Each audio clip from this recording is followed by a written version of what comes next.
ক্রিকেটটা ব্যাট বলের সাথে মাথারও। মাঠের ক্রিকেটেও মাথার ব্যবহার করতে হয়, থাকতে হয় নেতৃত্ব গুণ। যুগে যুগে ধোনি পন্টিংদের এই গুণের কারণেই দল ব্যাকফুট থেকে জিতেছে অনেক ম্যাচ।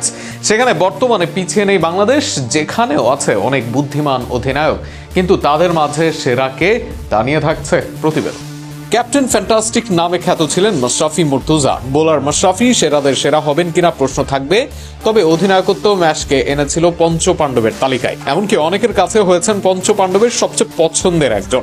ম্যাচ বিদায়ের পর তার মতো অধিনায়ক পায়নি বাংলাদেশ দল, তবে এখানে কয়েকজন যে নজর কেড়েছেন সেটাই স্পষ্ট।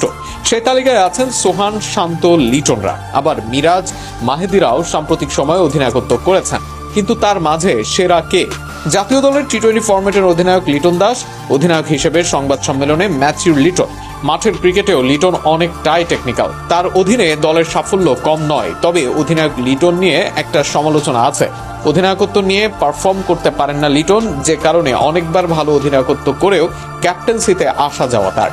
নুরুল হাসান সোহান জাতীয় দলে অধিনায়কত্ব করেছেন, তবে ঘরোয়া পর্যায়ে ফ্রাঞ্চাইজি ক্রিকেটে বেশি অধিনায়কত্ব করেন সোহান। ব্যাট হাতে ধারাবাহিক না হলেও অধিনায়ক সোহান ধারাবাহিক।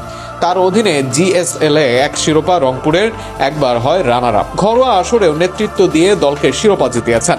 সোহানের নেতৃত্বে টেকনিক্যাল দিকও আছে, আবার খেলোয়াড়দের উৎসাহিত করেন। তবে বড় ম্যাচগুলোতে মাঝে মাঝে খাবি খায় তার অধিনায়কত্ব। আবার তার ব্যাট হাতে পারফর্ম করতে না পারা দেয় ঋণাত্মক বার্তা। নাজমুল হোসেন শান্ত অধিনায়ক হিসেবে বেশ ভালো মার্কশিট পাবেন। কিছুদিন আগেই দলকে বিপিএল এর শিরোপা জেতালেন রাজশাহীর হয়ে। সেখানে ব্যাট হাতেও পারফর্ম করেছেন, আবার নেতৃত্ব দিয়েছেন দারুণ। অন্য সময়ের চেয়ে অধিনায়ক শান্তই ব্যাট হাতে পারফর্ম করেন বেশ ভালোভাবে, সেটা ঘরোয়া ও আন্তর্জাতিক ক্রিকেটে প্রমাণিত। এর বাইরে শান্তর অধিনায়কত্বে নিউজিল্যান্ডে গিয়ে তাদের বিপক্ষে ওডিআই ও টি-20 ম্যাচ জয় করে বাংলাদেশ। তাই এই তালিকার ওপরের দিকে থাকবে তাদের নাম। শাক মাহাদি সাম্প্রতিক সময়ে অধিনায়কত্ব করেছেন, চট্টগ্রামকে ফাইনালে তুলেছেন। ব্যাটে বলে পারফর্ম করেছেন, আন্ডারডগ টিমকে ফাইনালে নিয়ে গেছেন। অধিনায়কত্বর প্রশংসা করতেই হবে তার, তবে এখনো অধিনায়ক হিসেবে মাহাদিকে সেরার সেরা বলার সুযোগ নেই। অপরদিকে অনূর্ধ্ব-19 পর্যায়ের নিয়মিত অধিনায়ক মেহেদী মিরাজ জাতীয় দলের অধিনায়কত্বে খাচ্ছেন খাবি। আবার তারকাবহুল সিলেট দল নিয়েও বিপিএল-এ ভালো করতে পারেননি মিরাজ।